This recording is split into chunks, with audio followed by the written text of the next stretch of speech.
دختره نه گذاشت نه برداشت، یعنی یه چی جمله به من گفت زندگی من عوض کرد. یه کادویی بود که توی بسته بود که این باشه. داره واقعا خودش مایه میذاره، همه کاری میکنه، خیلی راحته، مثل ژله زندگیش داره میره جلو. خب بچه‌ها خسته نباشین، خیلی کیفیتش خوب بود. آخه خسته شدم. بعد شدی دیگه فیوریت یوتیوبرم دیگه، یعنی به خدا اون روز که دیدمه در براد پیتو میدیدم اینقدر خوشحال نمیشدم. آره داشت اینو میگفتم که ببین این اتفاقا چون این اتفاق برای تو افتاده، اگه این کارو بکنی میتونی چه تو تحقیق کردنت هم خوب آخه. ببین نگاه کن مثلا میتونی بری ببین کشورهای دیگه چه چیزی داره میترکونه، ها همونو توی کانادا یا به یک ایده بدی به یکی تو ایران اجرا بکنه، میگی چی میگم که آقا این ایده این ماجرا داره کار میکنه، این ایمپروومنتش اینجوری بشه.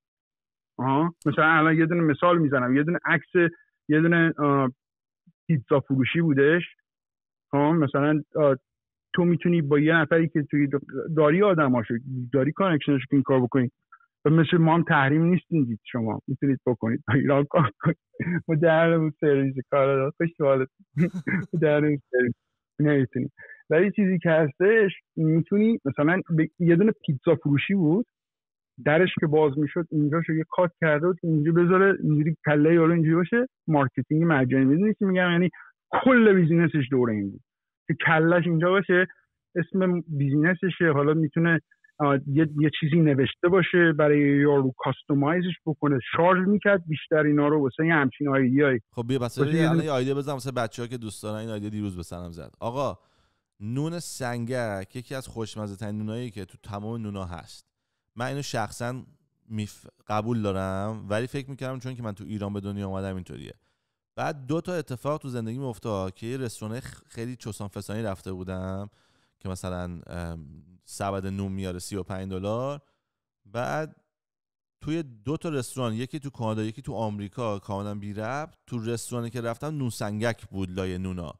یعنی این شفی که داره غذای $300 چارج میکنه و رفته و دنیا دیده و نونای متفاوت خورده و اینا، این نون سنگک که خورده گفته واو چه جالبه این موضوع. و دلیل اینکه اینو تو زیادتر نمیبینین چون شفای دیگه نیستن که نون رو خورده باشن. یعنی اگه شفای دیگه هم بودن نون رو خورده بودن یا یه زن ایرانی داشت یا دوست ایرانی داشت میخواد میگه واو چقدر نونتون خفنه بذار بیارمش تو بازی. خب این 1. 2 چرا این نون تو خارجی‌ها نیست؟ چون ما ایرانی‌ها شعور نداریم متاسفانه که بفهمیم دنیا میره جلو. نون سنگکی رو که تو ایران تو تهران سال 1990 تو نون میخ میزدن تو دیوار به چوب خنک بشه، تو کانادا سال 2020 داره همون کارو میکنه و به خاطر همین مشتریش از ایرانیه. حالا یه مغازه داری که نون سنگک میزنه یا یه آدمی که بیزنس میخواد بکنه بره این نونا رو بگیره ببرتشون توی پکیج مثل نون توست بفروشتشون که تو اینو توی باز کنی بذاری توی توستر بخوری و استفادهش کنی، بینشون یه دونه کاغذ بذاری که نون به هم نچسبه. این ایده رو تو اگه بزنیم مطمئن باش منفجر میشه. واو بیا این ایده. واو چه ایده خفنی برو. جدی میگم جدی. من بابام مثلا نون سنگک میرم خونش میگم موقعی نون سنگک رو تو یخچال تو فریزر گذاشته میده بهم ببرم خونه اصلا استفاده کنم، همونو اونجوری بکنه قیچی باید بکنید طرفی یه قیچی یعنی بعد جعبه خوشگل بعد توضیح بهت میگم. چون که حالا ایده‌ام داشتم بهش فکر می‌کردم میگفتم حالا فرض کن اگه بشه تو نون سنگک رو اصلا انقدی درست کنی، یعنی تو دستگاه بجن که گنده بندازی کوچولو کوچولو بندازی همه اج داشته باشن چون بغلاش خوشمزه است دیگه. بعدش فکر می‌کنم که خب تو بگیری نون بپزی ببری یه بار دیگه ران کنی، یه 7 سیرکل ران کنی توی آون دوراش توست بشه. حالا میگم ایناش چیز نیست. بعد مثلا دبل خشخاشی بذاری نون سیر لاش قاطی کنی تمام متفاوت داشته باشه. چرا؟ چون تو داری با رقیب نون توست نمیری، تو داری میری به یه نونی که یه رستوران داری که آپشن داشته هر نونی تو دنیا رو بذاره اونجا، رفته خورده گفته آقا نون سنگک خوبه. مونوپولی میشه یه جورایی دیگه، میدونی؟ آره چون نون با کلاسه. نون داستانی که پشتش میذاری یه چیزی هست تو فروش میگه don't sell the steak sell the sizzle. میدونی چی میگم؟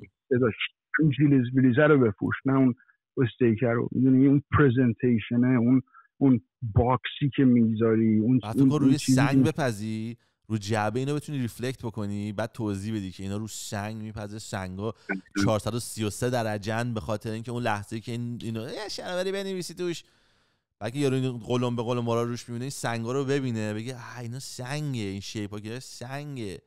دقیقاً این چیزی که مثلا تو این درجه میپذه رو یاد فیلم چیز افتادم، مدمن که در مورد تبلیغات و اینا، یه دونه تبلیغ سیگار بودش، بعد یه کمپانی با یه کمپانی آره دقیقاً 3 بار نمیدونم ما 3 بار اینو چیکارش میکنیم، اینجوری میکنیم اونجوری میکنیم، بعد بقیه میگن خب ما هم این کارو میکنیم که یعنی اون نگفته این گفته. و یه چیزی از پرسپشن و چیز خیلی پرسپشن دنیا رو پرسپشن و پرسپکتیو میره و پرسپشن ریالیتیه، یعنی اون برداشتی که یه نفر میکنه. میدونید در یه ویدیو گذاشته بودم که آقا مثلا این همه آدمایی رو که میبینی روی سوشال میدیا و آدمایی که تو من خدا آیسان چه میدونم هر کی که میخواد باشه، میدونی چه بیل گیت ایرانی آمریکایی، من و تو بهش قدرت میدیم با تماشا کردنش. میگم وگرنه اون آدم هم مثل توه، هیچ فرقی نمیکنه، یعنی همونه میتونن بکنن. نمیدونم چرا هی من میرم تو کانتنت، ولی ببین حرفتو میفهمم، ولی خدایی منو آیسان اسلامی که فالو کرد واقعا خوشحال شدم، انگار که مثلا جایزه بردم.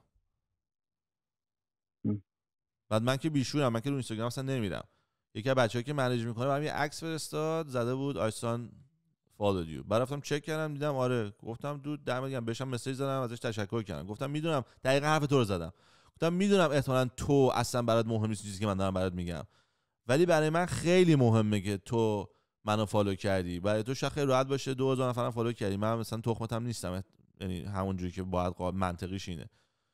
ولی با این حال که میدونم اینه واقعیته، ولی برای من هنوز خیلی ارزش داره که تو منو فالو کردی و خواستم ازت تشکر کنم. خیلی دوست دارم کارهایی رو که برای مردم ایران میکنه، خیلی دوست دارم این که به مردم ایران دلداری میده، بهشون محبت میکنه، مهربونی میکنه از ته دل. ولی امیدوارم که بیزینس های درست داشته باشه، امیدوارم که بیزینسش درست داره میره جلو. میدونی چی میگم؟ یعنی پول در آینده هم درست میتونه در بیاره، یعنی اگه کردیت و این چیزا هم اوکی باشه. میدونی چی میگم؟ مشکل نخوره. چون که زندگی اونجوری نشون دادی خیلی سخته که بری عقب. میگم من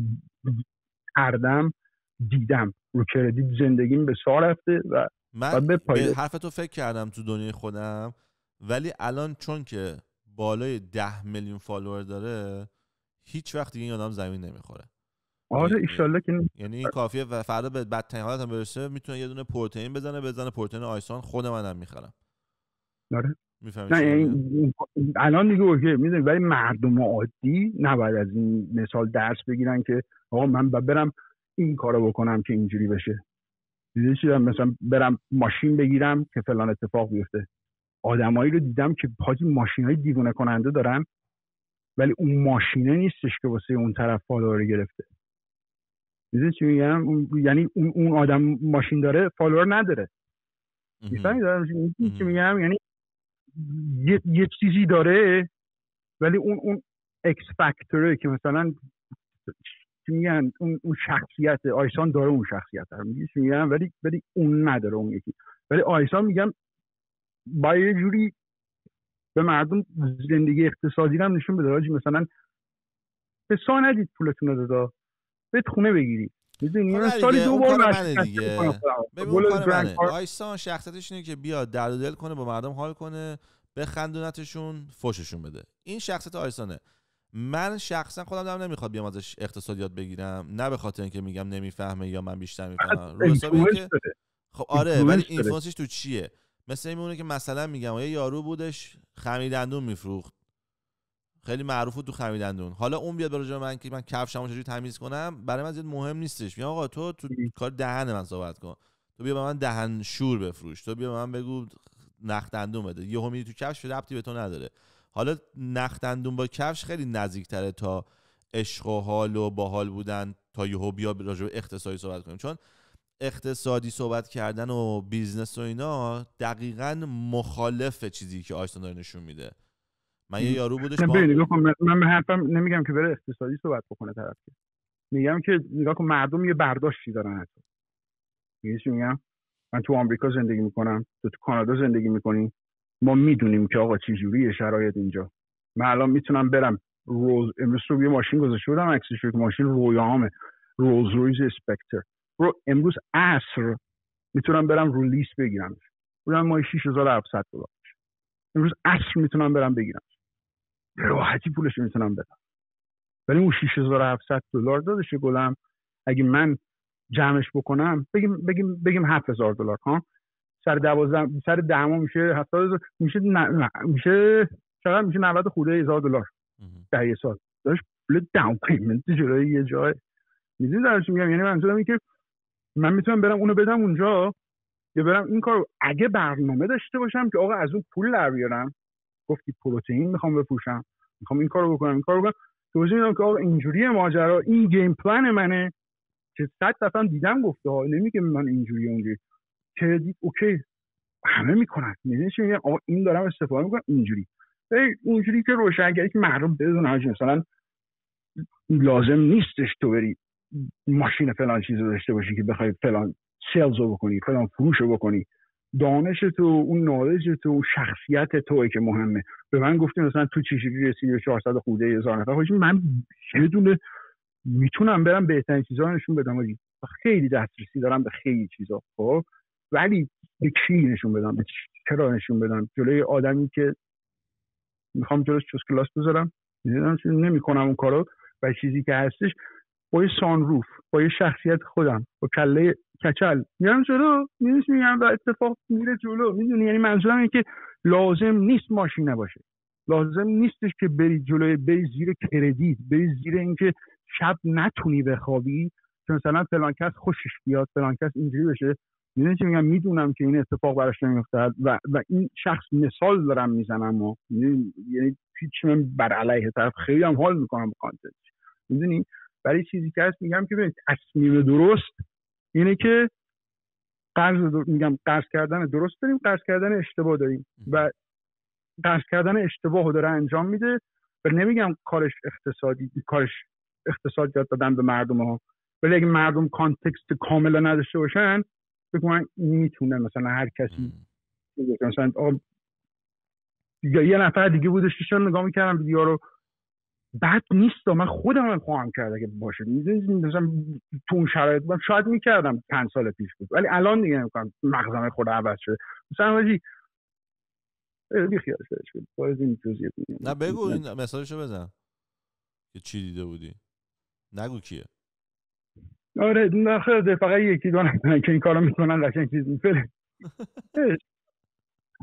آره بهش خیال این ماجرا. ولی برگردیم سر 2017 که چیزه.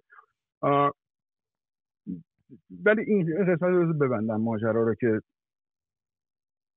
من فقط حرفم اینه که آجی خودت کافی، لازم نیستش بری یه چیزی رو به یکی نشون بدی که یه اتفاقی برات بیفته. و من دوست دارم کسایی که اینفلوئنس دارن، اثر میذارن رو مردم، کامل بگن حاجی. میدونی چی میگم؟ اگه من یه چیزی دارم به مردم میگم وظیفمه. خود منم فوشموش زیاد میدم، حرفای چیز زیاد میدم، شروورم زیاد میگم، ولی سعی میکنم دروغ نگم هیچ وقت. و اونم دروغ نمیگه، هم دروغ نمیگی، خیلی ها ولی دروغ میگن. میدونی چی میگم؟ باید آدم روشن به مردم بگه اینجوریه. اکثریت دروغ میگن. یعنی به نظر من ماها که داریم راست میگیم غیر عادییم. یعنی مثلا فرض کن من شروع میگم دروغ گفتن، چقدر میتونم بیشتر چوسی بیام، چقدر جای خفن‌تر نشون بدم، خیلی مثلا ساستر برم جلو، بعد مثلا هواپیما نشون بدم هر 2 هفته بگم یه جا دیگه دارم میرم، خاموش کنم همه این کجا داره میره، الکی درست کنی الکی پخش کنی. من دوست ندارم از این کارا. خب ولی بازی اونه، چون مثلا اینکه مثلا تو فوتبال به تو خطا کنم بگی اوکی ام، اون یکی دست میزنه. اگه برنامه داشته باشی که بازیه رو یه جا ببریش. میدونی چی میگم؟ من کارم دت ریلیف یعنی تسویه مالی و این چیزا که مردم پولشون نمیتونن بدن، کردیت کارت گرفته دیگه پولشون نمیتونه بده، همه پوله داره میره سمت هرچی ماهیانه داره میده میره به سود، همه جذب اون اینترست، اون سود میشه، همشو بانکی برمی‌داره. اگه 4 تا 5 برابر مینیمم پیمنت رو نده نمیره پایین این عدد و کردیتش دیگه بلا استفاده کرده این ماجرا، میدونی؟ و چجوری این اتفاق میفته بلا استفاده میشه؟ موقعی که طرف بره کردیتش رو برای چیزای بد استفاده کنه، برای چه میدونم بری غذا بگیری باش رو کردیت کارتت، میدونی چی میگم، برای ترور استفاده، بری ماشین بگیری، مثلا ماشین الکی بگیری برای شخصی زیر کردیت کارت، زیر کردیت چیزای بیخود استفاده کنی کردیت تو، میدونی؟ و اون موقع است که طرف میده میبینه که زندگی خیلی قشنگی داره، هی میخواد زندگی رو باش کیپ اپ بکنه، بهتر نشون بده که آقا اینجوریه اینا، هی بزرگتر میشه، چندین سال این ماجرا ادامه پیدا میکنه. میدونی چی میگم؟ ولی اگه طرف برنامه نداشته باشه، همونجوری که گفتی تو، اگه داشته باشی میتونی تکس رایت آف کنی یا بری کلی پول بزنی یا کلی تبلیغات استفاده کنی یا بری بهتر کنی اون پروتئین شیکر رو بفروشی. اگه هدف اون پروتئین شیک فروشی است، همه اینا میک سنس میکنه. میفهمی دارم چی میگم؟ ولی اگه هدف فقط معروفیت است، مثلا رفتن جلو و این چیز، یعنی خیلی سخت میشه. بعدا تو مشتریام اینجوریه، انا میگم مشتریای من 99% آدمایین که رفتن ماشینا رو گرفتن، کارتا رو گرفتن، واما رو گرفتن، قرضا رو زدن، همه چیزا رو چیز شده، بعد الان اومدن پیش من، حاجی چیکار کنم، پول رو ندارم بدن، اینطوریه. حالا ما میریم براشون ستل میکنیم، میریم با بانک‌ها حرف میزنیم که حاجی بیا اینو اینقدرش بکن، طرفداری دیگه مثلا که رو کردیتش برداشته بشه، نره رو کردیتش، مشکلی براشون پیش نیاد. میدونی، یعنی اینی که دارم میگم از پدرکشی رو کسی نیست، دارم میبینم 99% مردم عاقبتشون چی شده. خودم عاقبتم 88% آدما فقط 2 هفته پول دارن. دو هفته اصلا احمقاست. یعنی چی فقط 2 هفته پول دارن؟ یعنی واقعا یارو نداره بره بیرون $10 بده غذا بخره روز 16. ولی ماشین خفن داره یارو. دیدم تو اورنج کانتی لس آنجلس به خاطر ماشین اینطوری هستن. داداش طرف مثلا به من پیام میده داداشی فلان چیز اینقدر داری به من بدی، من به هیچ کس پول قرض نمیدم، به هیچ کس هم قرض نمیگیرم. یه چیزی تو داری یا داشته بودی میگفتی هر کسی پول بخواد من بگیره، میگم نشونم بده اونجا تو. بعد یارو اینجوری میگه داداش من $100 تو پول خواستم، میخوای این کارو بکنی، اونجا ما نشونت بدم، میگی تو چه قراره ما رو بکنی؟ من نشون بده قراره با چی ما رو بکنی. یه چیزی هم نه به کسی قرض بده، نه کسی قرض بگیر، اگه قراره به کسی چیزی بدی ماهیگیری یاد بده. حاجی من به $100 کجات میرسه؟ میدونی یاد بدم چجوری اون $100 رو در بیاری. میگم حالا برگردم سر این ماجرای 2017 که داداش مثلا چی میگن این یارو کپی کرده 2017 که چی شده. آقا ما این 2017 بیزینس سایده شد، کار اونجا تموم شده شد اینا، و من برگشتم سر ماشین فروشی. من قبلش سال 2007 که اومدم آمریکا تا 2009 حدودا 30 تا شغل عوض کردم، نمیتونستم بمونم جایی. 2 هفته یه ماه نمیدونم از تارگت تلویزیونا گرفتن به هم ریختن، اخراجم کردن. و اینجوری می‌کردم تویی که آدمی هستی که اینجا با احتیاج داری، اینجا احتیاجی ندارم. بعد اینجوری اصلا 30 تا جاب رفتم، نمیدونم سمس کلاب گاری جابجا می‌کردم، تلفن زنگ خورد گفتن که آقا بیا اینجا، یه نفر از دوستات گفته که شما شغل احتیاج داری بیا اینجا. گفتم خدا چه دوستای باحالی دارم، من به فکرم. من رفتم اونجا نشستم، چند تا دیگه دوستامون نشستن، این MLM ها بود، از این یارو هرمیا بود. دعوت کردم کاغذ فروشی بود، من نمی‌دونستم چیه که شروع کردم. اون اولین جاب فروشم بود، شروع کردم در خونه‌های مردم می‌زدیم کاغذ می‌فروختیم به مردم، کاغذ دستی داشت ولی خدا. ولی اونجا بود. بعد اونجا شروع شد فروش. بعدش رفتم تو سکیوریتی که اونجا فکر کنم مثلا چه کارهایی کردم. من سردخونه کار میکردم توی اون یارو استارلاین اتوبوس‌های 2 طبقه هستش، پارکینگ لات اونجا کارهای مختلف میفرستادن دیگه. بعد مثلا اونجا بودم و اینا.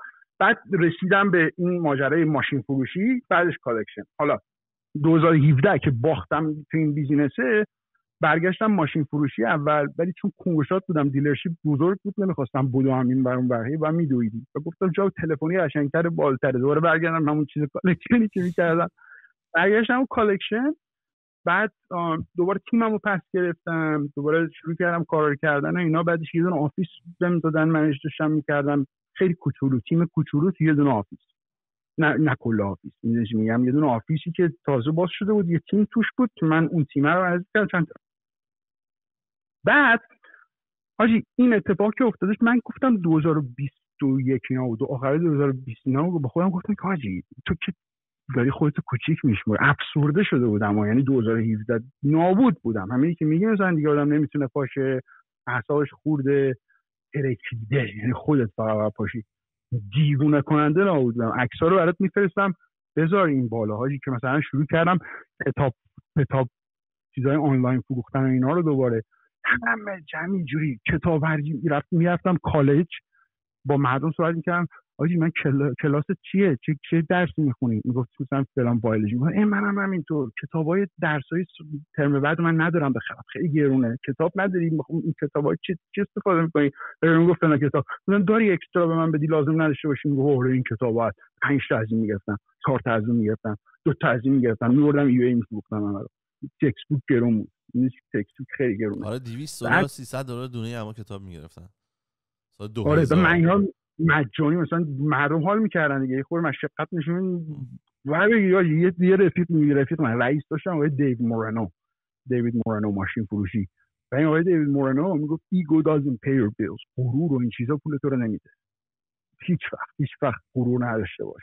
همون آقا هم بودش که به من سرمایه‌گذاری و این چیزا رو یه جورایی یاد داد. رفته بودم مصاحبه شو، ببینیم اینجوری که هدفت چیه تو 10 سال آینده؟ گفتم $1 میلیون داشته باشم. و چه جوری موندم مثل خر تو گل. هدفش مهمه. من میخوام $1 میلیون رو داشته باشم، چطوری قرار برسی؟ ABCD چیه؟ میگم اون بودش اون ماجرا. بعد حاجی من اعصابم نابود، استرس چیز که خودت داری کوچیک میشماری، تو میتونی اینجوری باشی اینا. 2021 شروع کردم اپلای کردن این ور. یه دونه شغل گرفتم توی این کمپانیای دترولی. حاجی من خیلی خوبم تو این کارهای کردیت و اینا، بستن دیل و این چیزا. اونجا خیلی میبستم. بعد یعنی برخلاف 48 قانون قدرت عمل کردم. یه آقای بود جو بود رئیس من. بعد این رئیسه احساس چیزی میکرد، احساس چیزی رو دارم، دیدی یه نفر مثلا بالاتر از توه، بهتر ازش کار میکنه، احساس خطر میکنه، ممکنه بری بالاتر ازش، زیراب زدن. بعد یه دونه اونجا داشتن یه سیستم چی بوده، circling around 30 که هر 30 روز نگاه میکردن که آقا KPI تو چیه، Key Performance Index ها چی جوریه، بعد به تو کالای بهتر بدن یا بدتر بدن. بعد منم میذاشتش توی یه دونه چیزی که برای آدمای unqualified qualified نیستن، من فقط این cycling 30 رو بندازه پایین که نشه. میدونی چی میگم؟ بعد من با این حال میرفتم صبح زود میگرفتم باز دیلا و این چیزا رو از چیزایی که بقیه ریخته بوده دستشون. یه جایی بودش بهش میگفتن شارک تانک، یعنی میرفتی صبح پیدا میکردی اکانت هایی که ریخته، لیدایی که بسته نشده، کسایی که سوتی دادن، از اونجا من میگرفتم لیدامو. بعد آقا این اتفاق افتاد، چند تا کارهای دیگه کردم، چشمایی نشون دادم، دستم یه کوچه میرفتم بالا، یه عالمه شروع کردین زیراب زدن. حاجی دیگه هر روز برای من اینا زیراب میزدن. دو مانی بودش. اونجا چیز شدم، اخراجم کردن از اونجا اخراج شدم. خب بهترین اتفاق زندگی. اعصاب نابود. با خودم گفتم چیکار کنم؟ باید بری یه جاب پیدا کنی، جاب منیجمنت که یه کاری بکنی. رفتم شروع کردم چیز کردن، آنلاین رزومه گذاشتن اینا. بعد یه دونه کمپانی بودش که همین دتریف و اینا بود و دنبال منیجر میگشت. رفتم اونجا نشستم. بعد وقتی یادم نمیره در باز شد، پسره که اومد تو یه پسره بودش که با هم دیگه تو ویدیوها بودیم، مثلا سهند، موجان، ارفان، بچه‌هایی که مثلا ویدیو میده، آریوری که بچه‌ی چیزه تو اورنج کانتیه، یه کمپانی داره تو همین ماجرا. بعد رفیق همین آیسانی نام هست.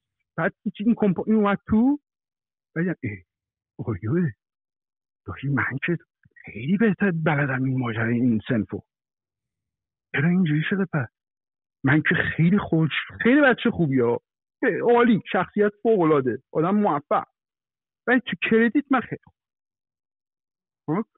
خواهیم دیگه حاجی ببین به کجا داریم. اون شب انقدر گریه کردم، رفتم از اونجا بیرون. بعد گفتش اون که بهم گفتش به زنگ میزنیم تماس میگیریم با تو اینا آشنا شد حرف زدیم چقدر باحال اینجوری باحال مبارکت اینا.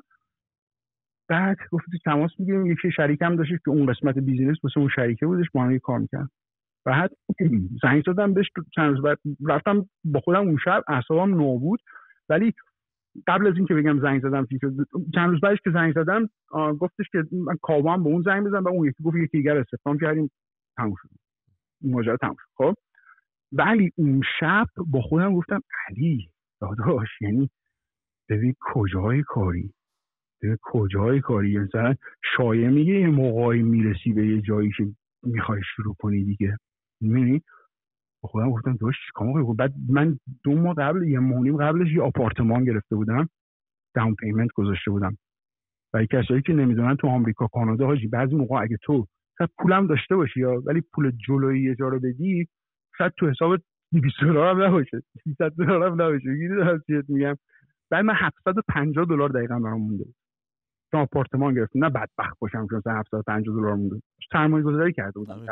من سالی 2 بار با کاری که گرند کاردو میکنم من سالی 2 بار بستگی به اقتصاد برشکسته میکنم خودم. پول جمع میکنم به محضی که میرسه به اندازه‌ای که لازمه میفرستمش توی ریال استیت ملک و میذارمش توی سکشن 8 با آدمایی که لو اینکام که گاورمنت پولش بده و اونجوری ورشکسته میشم. یعنی صفر میرسه پولیو میره به اونجا میرسه صفر میرسه. به قول گرند کاردون شما باید پولو به دست بیاری پولو نگه داری و مهمتر از همه‌اش اینه که پولتو چند برابر بکنی. مردم نمیدونن پول رو چجوری به دست بیارن. مهمتر از اون نمیدونن پول رو چجوری نگه دارن و خیلی مهمتر از اون نمیدونن چجوری چند برابرش کنن. می‌بینی باید کوچولو این چیزا رو جا بندازن. یه چیزی نیستش که مثلا یه شب اتفاق بیفته. الان چند تا پراپرتی سکشن 8 داری؟ بمان برو بعدی. کمپانی 2021 که این چیزا رو $750 مونده بودش که تو حساب مونده بودش اینا. اون اتفاق افتاد رفتم خونه گریه نابود اعصابم تکونه کوباجی نمیدونی چقدر حالم بد خیلی حالم بد بود و گفتم آجی باید یه کاری بکنی اینو یعنی باید این شروع بکنی. یه کمپانی یه چیز تو مغزم بود که آپارتمان بگیری برای آدمایی که کردیتاشون بده آدمایی که مثلا نابودن یعنی مثلا هیچ کس هیچ چی بهشون نمیده اپروو نمیشن یا مثلا رفته چیز جرمی هم داره سابقه هم داره حتی کردیتش هم نابوده اویکشن هم داره انداختنش بیرون همه اینا رو رکوردشه. من برای اینا خونه پیدا کردم شروع کردم یه نیستی که یعنی نیشترین چیزی که فکرش میتونم بکنم و که بتونم فقط اونقدر چیز نباشه توش دستیات نباشه. و پول تبلیغ اینا نداشتم که من داداشم پول تبلیغ اینا نداشتم که این موقع است که این اد ریورس شروع شد. اد ریورس که میگفتم که کمپانی است که تو این ماجرای 0 تا 10,000 شروع کردم که گفتم آقا اینو بکنم کردم جواب داد دیگه. گفتم چیکار کنم آجی میام مهندسی معکوس میکنم گوگل ادز که مردم پول میدن و اینو میام مهندسی معکوس میکنم. چجوری شدش ماجرا؟ میگم اوکی حریفای تو کیان؟ حریفای من اینن ها. میومدم بررسی میکردم با استفاده از گوگل ادز که یه قسمت داره کیورد پیدا میکنی کیورد رو در میاره و این چیزا. بعد میرفتم نگاه میکردم که آقا اینا کیان اینا چه جوریان با استفاده از گوگل ادز این چیزا کجاها تبلیغ میکنن. روی اینستاگرام تبلیغاشونو میدیدم. بعد اونجا یه چیزی داره روی اینستاگرام وقتی که مثلا روی اینستاگرام و این چیزا رو فیسبوک و اینستاگرام که وقتی یه تبلیغی یه چیزی رو میبینی اگر اون 3 تا نقطه‌ای بالاشو بزنی بهت میگه why are you seeing this ad؟ چرا داری اینو نگاه میکنی؟ چرا داری اینو میبینی؟ اونو که بزنی یه 2 تا آپشن دیگه داره که اونا رو اولیش کلیک بکنی میبرت توی تمام آدمایی که اونو انجام دارن. یعنی فیسبوک اد لایبرری میبرت اونجا که اونجا میتونی تو تایپ بکنی کلید چیزتو اون کلید واژه‌ای که تو سنتت هست رو ببین چه تبلیغایی توی فیسبوک هست. حالا وقتی که شما این رو میبینی اینا لیدای هاته طرف رفته بهترین تبلیغ رو گذاشته جلو چشته مردم چند نفر لایکش کرده اون نفری که اونو لایک کرده که صبح بیدار نشدی که کردیت میخواد عاشق کردیت یا لایک کنه کردیتو. لید فاکی کردیتو با $40 دونه‌ای بخری. برو زنگ بزن، برو سریع رو پیجش بهش مسیج بده، برو پیجش پستش لایک کن، برو یه کامنت براش بذار، سایتتو بگو این کارو ما هم میکنیم، دیدن اینجا کامنت اینجوری بوده مثلا اینجوری، من اینا رو میفرستادم اینطوری توی سایتم. بعد این کار رو شروع کردم پیدا کردن روی فیسبوک چجوریه، روی تیک تاک چجوریه، روی یوتیوب چجوری میکنن این چیزا رو کنم. بعد رفتم در آوردم که آقا یه اپی از سمراش برات پیدا میکنه آقا کیوردای اینا کیه، هزار تا نه یه دونه دیگه، تمام کیوردها رو با هم دیگه مقایسه میکنه. اینجوری داره شکل میگیره این ماجرا چجوریه و اینا. حالا یه کوچولو بعدش گفتم اوکی تو که داری این کارو خودت میکنی، شروع کن کانتنت گذاشتن، ویدیو گذاشتن، از تو آپورک یه نفر استخدام کن که این کارو برات انجام بده، بره شروع کنه با کیوردها و این چیزا بذاره و این چیزا. من این کارو شروع کردم، یه دونه تیک تاکمو برای کردیت ها، خیلی تیک تاک کردیت بالا بره سخته، رسیدم 320,000 نفر تو آمریکایی، تو انگلیسی 320,000 نفر. بعد به یارو ویرچوال اسیستنت که گفتم همونجوری که تو یه نفر به گاد داده بودش برای اون پیسه داشتی، به یارو گفتم ببین یه سری کلید واژه هست، اگه این کلید واژه ها رو بذاریم پول حسابی میاد ولی اکانت بند میشه، نباید اینو میگفتم. میگی چی میگم؟ نباید مثل یه چیزی رو میگی نکن بعد یارو میخواد بکنه، چرا گفتی به طرف؟ یه حرف زیادی آدم نباید بزنه، آدم درس میگیره دیگه، این درس که حرف زیادی نزن، چرا زدی؟ بعد یارو برای اینکه یه خورده کمیسیون بونسش بیشتر باشه بعد همون بونس چیزا رو گذاشت رو 10-15 تا پست، همش پرید پستا، پیج پرید تا دید، پیج 320,000 نفری پرید. بعد این حالا قبلش چیز که چجوری رسیدیم به این ماجرا. بعد هاش مثلا این چی میگن این ادا رو من میرفتم به اینا پیام میدادن، اینا زنگ میزدن به کمپانی، اونا دیگه به من زنگ میزدن دیگه. مثلا اینجوری نبودش من کولد کال بکنم، نمیدونم من برم دنبال مشتری بگردم، من این کارو بکنم و اینا، اون خودشون میومدن، میدونی من دادم پیام میدادم اونا میومدن دیگه کولد کال اینا نبود، میدونستم که طرف کوالیفاید میخواد بخره، میدونی یعنی همه چی رو چیز میکردم، یه جورایی همه لیداش رو وجاش ور می‌داشتم دیگه. یعنی طرف رفت کلی خرج کرده من همش رو وجاش ور می‌داشتم و اینو کردم اد ریورس. بعد این محول او مای گاد قشنگ‌ترین قسمت سایت رو زدم، دهنم سرویس، استرس نابود، شب خوابم نمیبره، یهو $35 این $39 اول $39 اولی که این کمپانی در اومد گفتم فاجعه، سرویس که خودم ساختم از صفر هیچ خرج داشت نکردم، اولی $32 رو برد، ماه اول $2,700 در اومد، ماه بعدش $5,900 در اومد. بعد تو قبل از اینکه برسم به این کمپانی که میگم برسم به اینستاگرام فارسی $89,000 داشتم ماهی، داشتم چیز می‌کردم بوش چیزا که باش دست خودم میگیری به $89,000 رسیده بودم ماهی.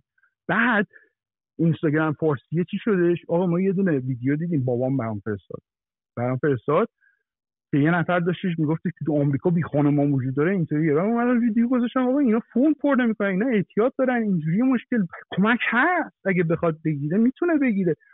گفتم اینجاست اینجوریه اینا این خیلی ویو گرفت. این که ویو گرفت من دیگه چسبوندم تنگش دیگه، یعنی گفتم این دیگه نوبت توه بعد بگیری جنگ بری دیگه جلو این ماجرا رو شروع کردم. اون چسبیدن. چرا اینو گرفتم؟ 2012 آج من رپر بودم، خیلی رپ دوست داشتم. خب 2012 2007 من بچگی دوست داشتم رپو، بچگی آج فکر کنم مثلا لباس بگی می‌پوشیدیم میرفتیم اسکان، رضا تریپاک بود، هیچ کس بود، توهیب، آدمای گنده رپ فارس نسل یک، میدونی اون موقع مثلا پارک سیگاری میرفتیم، پارک سیگاری پایین میرداماد بستنی متری بود، بعد میرفتیم فری استایل میکردیم، بعد میرفتیم بستنی متری میخوردیم با شلوار بگی و این چیزا. بعد فکر کنم رویای من رپ بود. بعد 2010 اینا جنبش سبز شد، بعد اومدم یه آهنگ خوندم با افرا رو پایدار عرفان اینا. بعد ماجرا عرفان، بعد عرفان چقدر مرده اولین آدم بگم چقدر آدم بالی، بعد بگم حالا بعدش این آهنگ رو خوندیم و گرفت، کلی ترکید. بعد چی شد که اصلا به اینجا رسیدم به 2012؟ فاک من چی تو هم شدش ماجرا.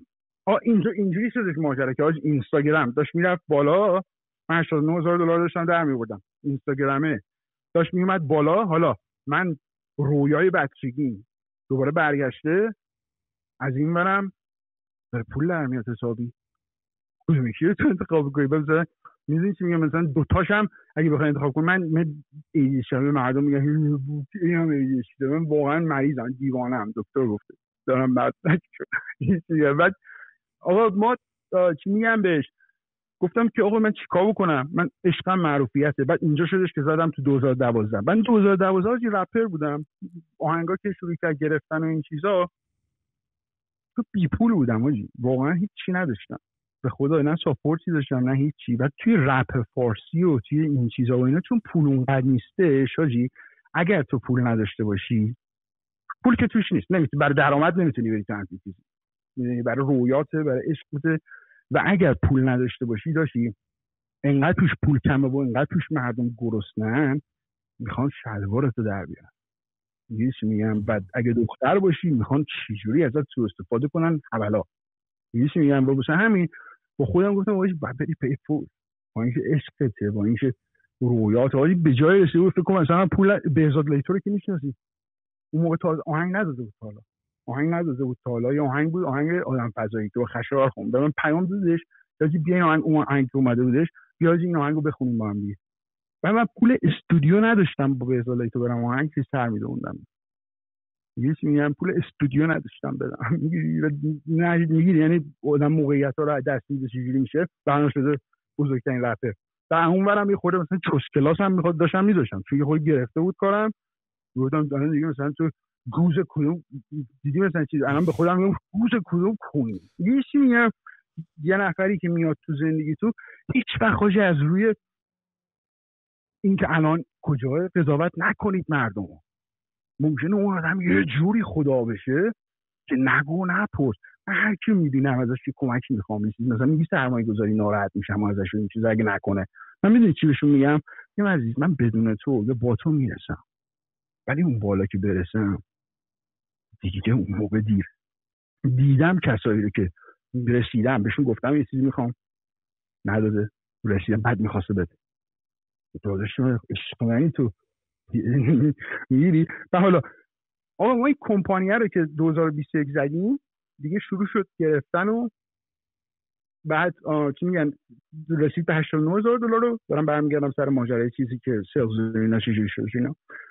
بعد این اینستاگرام داشت میرفت بالا، بعد اون تیک تاک هم که پرید، بعد دیگه گفتم اوکی این فارسیه که داره میره بالا پولم کلان لازم نداری، تو بدبخت داشتی چقدر در میمونی مگه؟ الان چقدر خرج تو داره اینستاگرام میره بالا دیگه، باش برو فعلا، بعد میرسه به یه جایی مانتایزش میکنی بسازش فعلا. میگی چون که الان 8 سال فاکین مسافر، من مسافر هیچ باور میشه کاری رفتم هفته 8 سال مسافرت نرفتم من که فقط بالا سر بیزینس هم باشم اینا.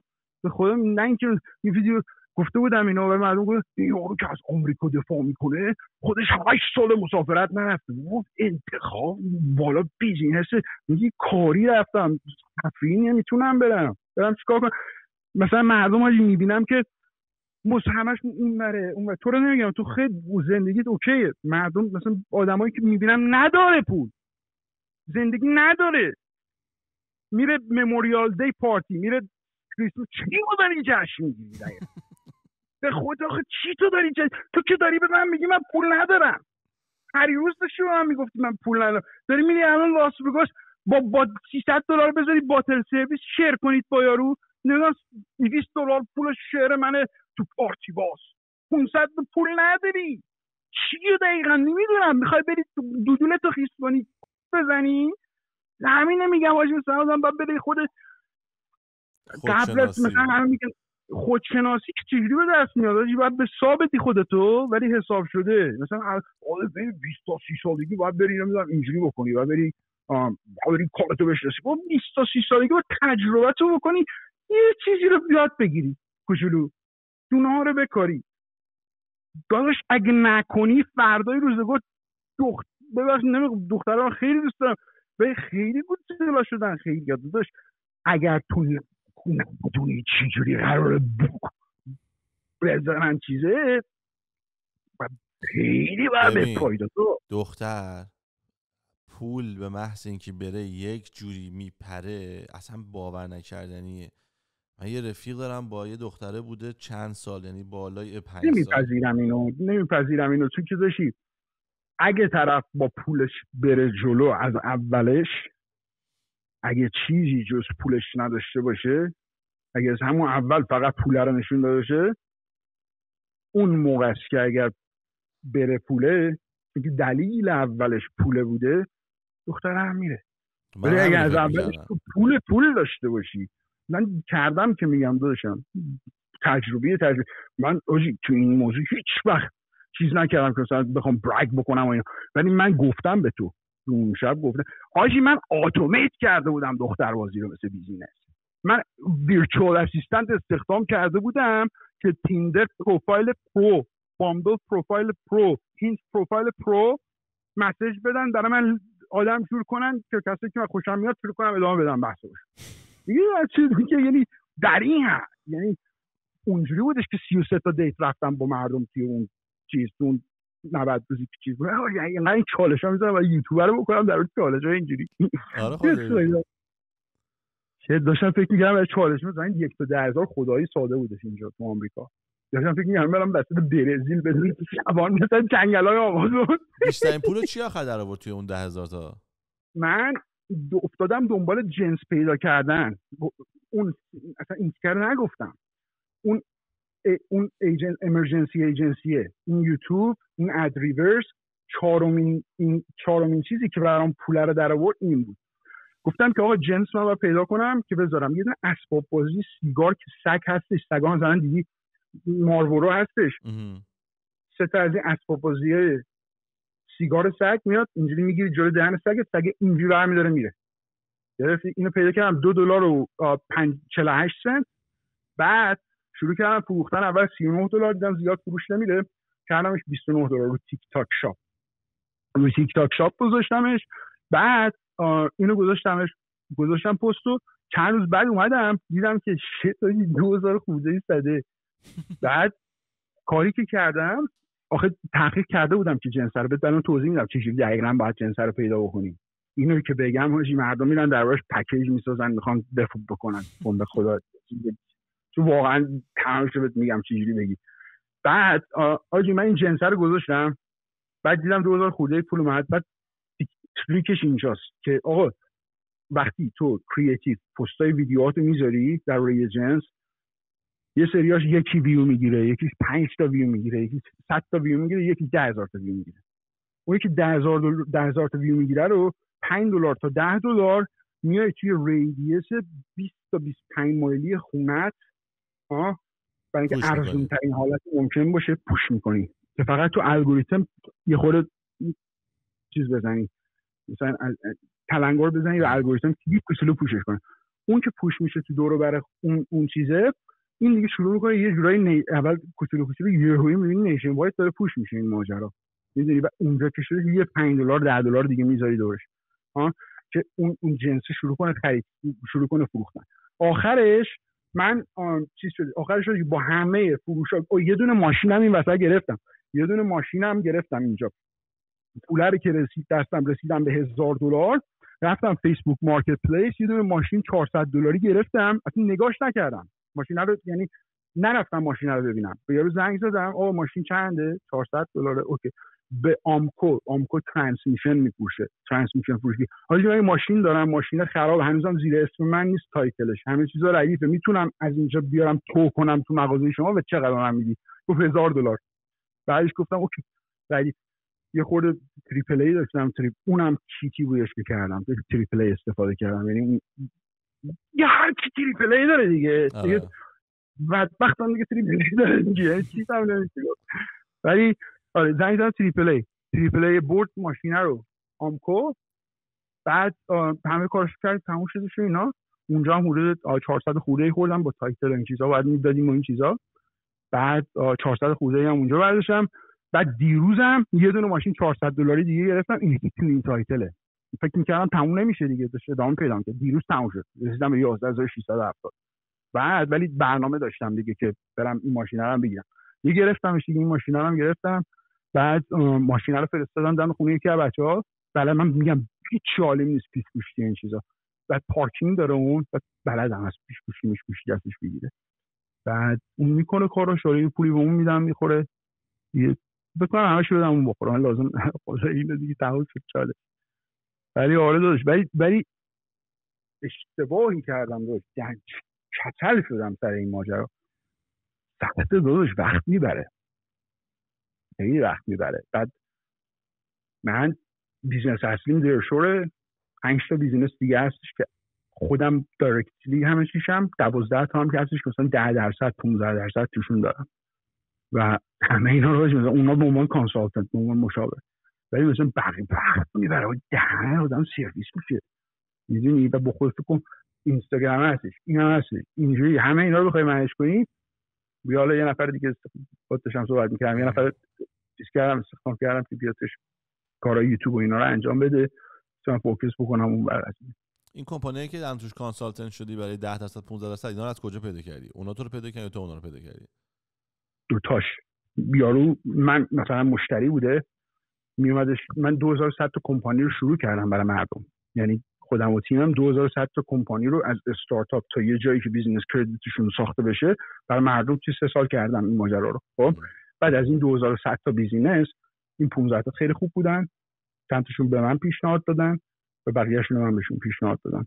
بهترینشون، بزرگترینشون یه دونه ایه که بعد از مرگ برای مردمیه که قرار بمیرن، مثلا قرار اون الان یوز کیسمون اونه، مثلا تو چیز هوش مصنوعیه، بعداً با هولوگرام و اینا ان شاءالله چیز میشه، با چیزایی که میادش پیشرفت میکنه. مثلا تو من علی مریضم یا زنده ام، وصیت و اینا هستش، کاری که میکنم میام تمام مغزم و تمام اینفورمیشنم و تمام جورایی که فکر میکنم و رابطه‌هایی که داشتم و داستانایی که داشتم و هر چیزی که تو زندگیم داشتم و برای این تعریف میکنم.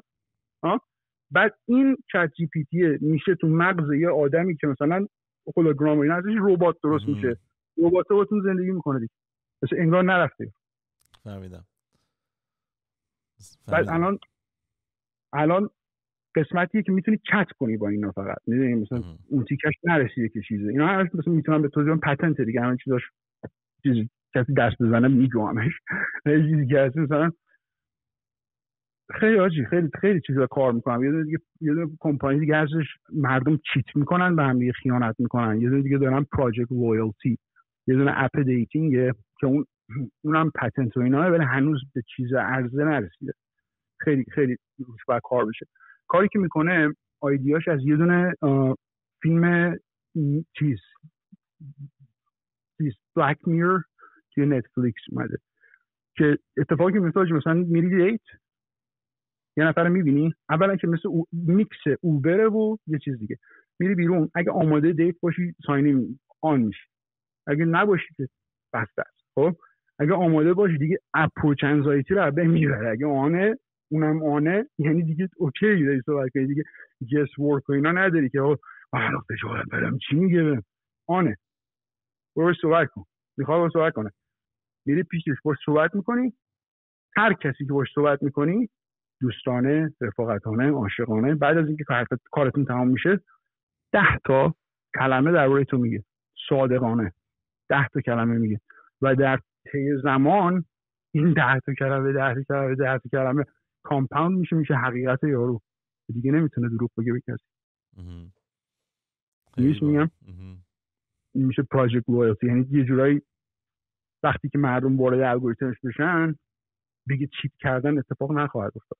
الان یه چیزی تو مایه‌های اون رو یه کمپانی ای هارمونی داره انجام میده که 400 تا سوال ازت میپرسه، بعد این سوالا رو با هم دیگه مچ میکنه، ولی کاری که ما میگیم یه چیز دیگه است اصلا. آره فهمیدم. دست با بیاتش یعنی خیلی باحال دیتیلاشو بگم کسخل. یه دونه دیگه هستش صندوق قرض الحسنه دارم، قرض الحسنه تو ایران هستش. دارم صندوق قرض الحسنه رو تو آمریکا میارم که مردم بتونن دونیت کنن، روی تکسشون بنفیت تکس بگیرن پولدارا. مثلا دیدی تکس رایت اپ میگیری، تو یه دونه سوراخ پیدا کردم که اینا بتونن 25% بیشتر تکس رایت اپ بگیرن. از این ورم این پوله بشه داده بشه که مردم زندگیاشون درست بشه، مثلا قرضشون داده بشه، کردیتشون درست بشه، کردیتشون درست بشه، این چیزا. بعد یه دونه کمپانی خیریه دارم که کمپانی خیریه هم با کمپانی اصلیم قرارداد دارم، مردم به این پول میدن، این با این قرارداد داره، من براشون سرویس انجام میدم. و یعنی اون کار اولشه. ولی وقتی که برسه به اونجایی که میخوام صندوق قرض الحسنه باشه، تمام آدمایی که توی کل هر اقوامی، قوم‌های مختلف، جویش، مسلمون، آتیش پرست، شیطان پرست، ایتیست، هر کدومشون $150,000 $75,000 ممبرشیپ فیشون رو میدن که نماینده‌شون داشته باشن تو مجلسه که بتونه تصمیم گیری بکنه برای مثل بانک دیگه، قشنگ مثل ریزروز میدونیش میگم. بعد این پول یه چیز خفنیه، همه چیز باشی از A تا Z برای من نوشته شده، یعنی همش فقط باید پی بشه. و بعد اینکه مثلا چرا ویت میزنی و این چیز، مثلا میگن تو گل میکشی باشی واسه نمیدونم خوابیدن و اینا نیستش. مثلا من بابام بغل دستم نشسته بود، بعد اینجوری کرد هری گل نکن اینجوری نشه و اینا. بعد بابام گفتم بابا من الان به نظر تو نشم؟ و بابام اینجوری نه تو امروز نکشی دیگه. گفتم بابا من 5 دقیقه پیش دستشویی کشیدم، دفعه قبلش هم 25 دقیقه قبل تو دستشویی کشیدم، دفعه قبلش هم 1 ساعت پیش دوباره همینجوری کشیدم، از صبح تا حالا من چندین دفعه کشیدم، به نظر تو فرقی کردم؟ اینجوری گفتم میگم خب که پس یه شروور دارم. من هر کی دلیل داره برای یه کارش. اگر زندگی تو باید با خودت رو راست باشی، تمام دنیا دارن به اون دروغ میگن دیگه، خودمون اول صف نباشیم. اگه زندگی تو یه جایی که آجی داری به سا میری، گل زدن برات بد نزن. ولی اگه میگینی که آجی مثلا مغز 200,000 مایل داره در ساعت میره، همین چیزی که من بهت گفتم که اینقدر اکسایتدی که کی میرسم که داره میکشتت پایین، یعنی مغز تو داره انگاری برخلاف انگاری داره عمل منفی داره چیز میشه. باید این چیزش بکنی، استاپش بکنی برای اینکه اسلو داونش بکنی فقط یه جورایی. ولی من واژه چیزای دیگه هم میکردم، همه رو برام یه سال خورده هیچ کاری نکردم بزرگ. نه دمت گرم، خداکیری میگم موفق شدن یه خواسته است و انجام دادنش کار سختیه ولی نشدنی نیست و مردم چون دوست دارن کار سخت بکنن بهونه میارن، قول میزنن. من خودم شخصا چون میدونم کار سختی نمیرم دنبالش، چون میفهمم باید کاری سختی بکشم، میگم اوکی حال خودخواهانه دارم رفتار میکنم، نشستم دارم حالمو میکنم و به دنیا دغدغه به دنیا خودم میگم که دارم بچه بزرگ میکنم. ولی واقعا کسی که الان حالا مثلا من تنبل دیگه نیست، مثلا من پولشو نداره، مثلا من خانواده نداره، وقتشو میتونه باز داشته باشه این کارا رو بکنه، گشنه است، نه گشنه شکمی، گشنه مغزی که به موفقیتی برسه، واقعا این پادکست خیلی میتونه چشتو باز کنه. حرفای علیو گوش بده و میگم یه موقع است یکی زر میزنه، یکی از دیگه میگه آقا بیا من خودم میکنم، $100 هم نه صفر میکنم. یعنی کاری که کرده نرمال نیست و وقتی یکی میاد اینو تو نرمالی شده نشون میده، این چیزی که نرمال نیست و ببین نشون نداش خیلی راحت تره. میفهمی چی میگم؟ یعنی این داشته کارو میکرده تو اون فیلمش هم میساخته. میونه کلام این چیکار بگم میگی نرمال نیست. یه نفر به من پیام داد که علی 10,000 که هر کسی میتونه انجام بده. منم به خدا کردم این بودش حاجی، به خدا نرمال شاید نباشه ولی میشه، خیلی میشه. فقط مغزتو بذاری دورش. من یه تیکه کارهایی که کردم داشت رفتم، اینو نگفتم آخرش بگم، اینو تموم برای همون 10,000 چیزه که حدوداً دعوام شد حاجی با چایم می‌خواستم بزنم چایمو، رفتم نگاه کردم دیدم چایم $150 پول میده برای هر ریفرالی که بدی. رفتم یه دونه اسکریپر، یه دونه اپ هستش اسکریپ میکنه ایمیلای مردم رو گوگل. رفتم حدود 10,000 تا ایمیل از کسایی که این چیزا لازمه اسکریپ کردم با یه دونه مس ایمیل یه دونه SMTP، یه دونه مس ایمیل فرستادم این 10,000 تا رو واسه اینا. تا فردا صبح 17 نفر رو خریدن، 2,000 خورده خرید شده بود. بعدم اینا $1,500 بیشتر نمیدادن برای یک سال. بعد تا پس فرداش 34 نفر گرفتن، یعنی به من فقط $1500 دادن و خودشون 4 خورده 5 تا خوردن برو. یعنی من با پول اینجا 1600 تا بعد 15000 خورده این شد. هیچ میگم ندادم پولمو.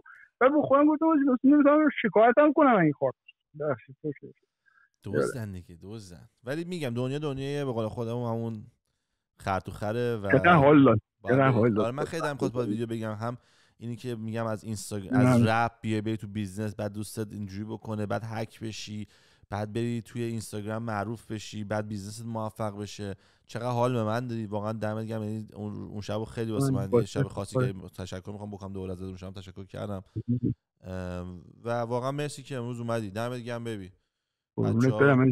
خیلی خیلی خوشحال شدم. بچهای گل آجی براتون آرزو موفقیت میکنم. فقط خواستم بگم تمام دنیا ببین یه جایی داره میره که بگن اگه همه چی خرابه وضعیت اینه، وضعیت اونه. ببین دولت ایران بده ها، آشغال، خب ولی ببین تهش تو همون جام مردمی هستن دارن پول میسازن.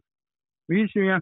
بعد الان یکی میاد همه دزدن یا رانت دارن. خب به خدا اینطوری نیست داداشم، به خدا. طرف ببین همون چیزی که من اینجا دارم دسترسی بهش، ایبی تو ایران هستش، دیوار نمیدونم شیپور چیه، یه دونه دیگه هستش.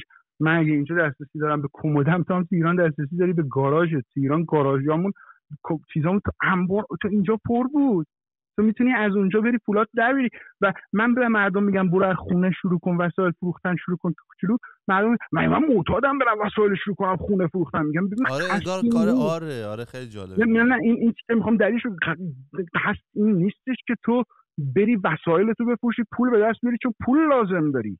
قصد اینه که تو بری خاکشو بخوری، که بیزینس آنلاین رو یاد بگیری. آقا چند درصد این شارژم میکنه، مسیجر رو چجوری جواب بدم، چجوری اکانت رو بسازم، اگه ایمیل بیاد این کجا میره. آقا من میخوام برم ریترن چه میدونم شیپینگ لیبل پست بدم، فاکین چجوریه، چند دلار شارژم میکنن این فلان چیز پست بشه.